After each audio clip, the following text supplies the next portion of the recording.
And this gives me everything that I can scan within my cluster. So I can, for example, do a CISBenchmarkReports report. So I'm going to do that. It's the first scan I'm going to do. Scan CISBenchmarkReports. So let it scan. Hi there, and thank you so much for joining us here for another video on the Aqua Open Source YouTube channel. My name is Anais, and I'm the open source developer advocate at Aqua. Now, in this video, I'm going to show you how you can get started with Starboard CLI. In other videos, specifically on my YouTube channel, I mainly use the Starboard operator. However, the Starboard CLI is particularly useful if you run it on a local cluster, if you want to scan specific resources for vulnerabilities, for instance, or if you want to scan your own cluster for vulnerabilities. Now, the Starboard operator does everything in a more automated way, and it's particularly useful in larger clusters or in long-lived clusters. Now, I'm going to show you in this video how to install the Starboard CLI, how to scan specific resources for vulnerabilities, and then also how to access your vulnerability reports in an HTML format inside of your browser to have all of the vulnerabilities neatly displayed. Let's get started. Okay, so where do you find Starboard? I'm here on GitHub/AquaSecurity, and there are all of our different repositories, everything related to Aqua Security. Now I can go here to Starboard. For those who are new to Starboard, what is Starboard? Starboard basically lives inside of your cluster. It's a set of custom resource definitions, meaning they extend the Kubernetes API with custom resources. And Starboard then is able to scan your resources for vulnerabilities, for instance. So as you can see here, Starboard lives within your cluster. Then it can do vulnerability scans, configuration audit scans, CIS benchmark scans, pen testing within your cluster.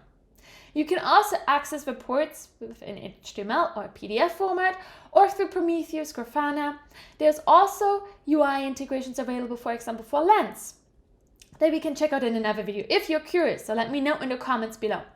Now, there are two main ways on how you can install Starboard. The first one is the Kubernetes operator. It's an operator that lives inside of your cluster and does scans continuously of your different resources. Okay.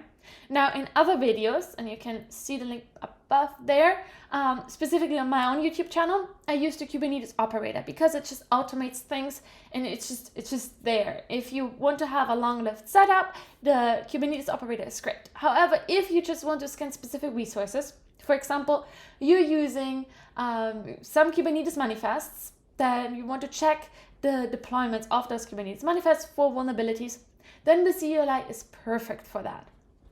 So we can go ahead to the CLI documentation. Here's just the overview.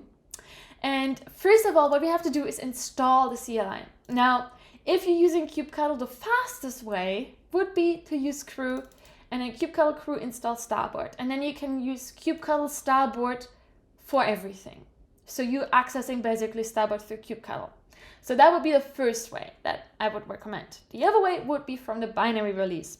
And we have here all of our different releases. Now you can download them, and then it describes here on how you can access it through your CLI. Now I've already done that, so I already have access to my Starboard CLI.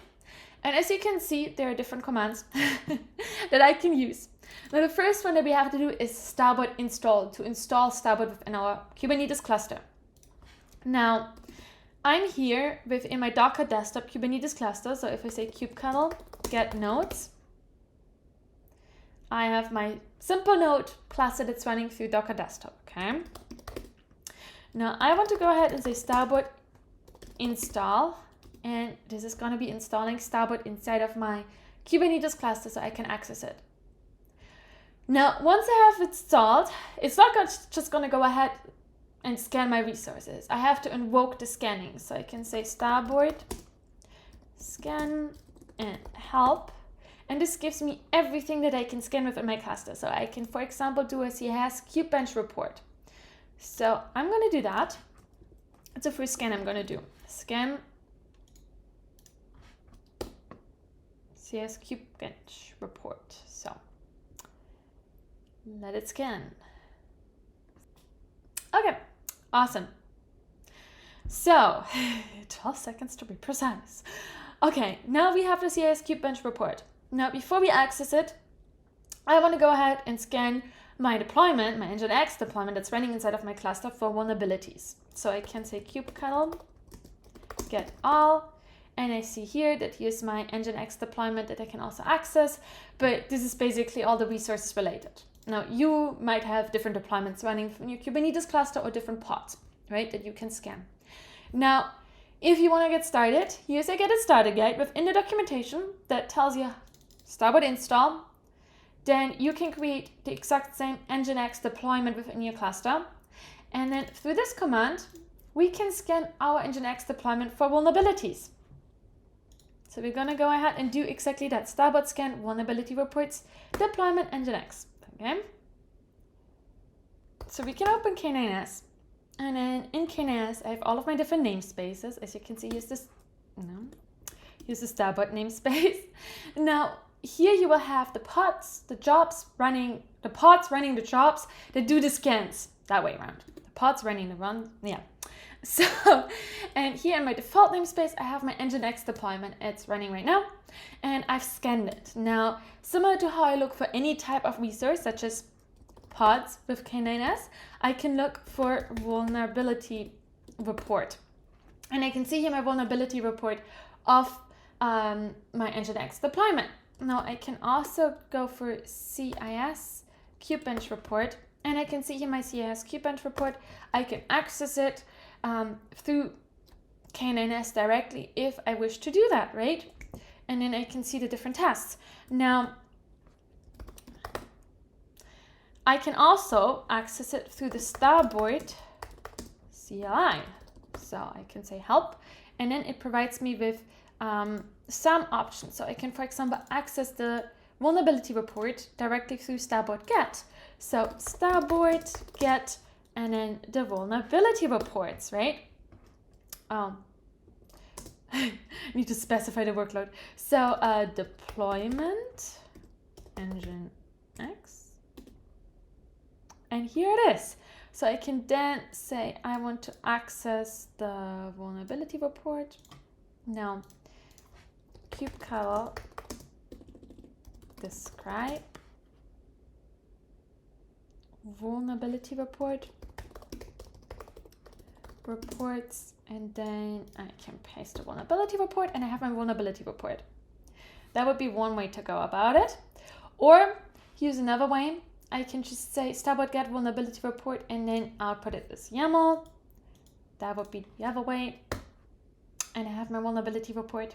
Now I can also access my vulnerability report through HTML format, right?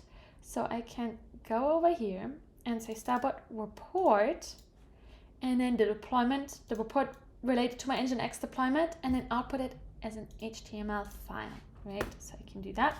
And then we can open the file, open, and nginx.deploy.html, and this is going to open my report. Now, as you can see, that vulnerability report has 33 critical vulnerabilities, 69 high vulnerabilities, and 52 medium vulnerabilities. And the scanning is done through Trivi, which is our other amazing vulnerability and misconfiguration scanning tool, also open source. And then you can see all of the different vulnerabilities that have been found inside of your cluster, and you can access them and see further details on those vulnerabilities and where they're actually coming from, right? So this is provided within your report over here. I hope this video was useful. If it was, hit the like button. If you really enjoyed this video, subscribe to our YouTube channel for upcoming videos to stay up to date with Trivi, Starboard, and Tracy and related cloud-native security topics. Also linked below is the Aqua Slack community. Join us on Slack. Let us know your suggestions, your thoughts, feedback, what kind of content you would like to see, what kind of use cases you have for our tools that you would like to have covered in the documentation. I really hope to see you in one of our upcoming videos. Have an amazing day. Bye bye.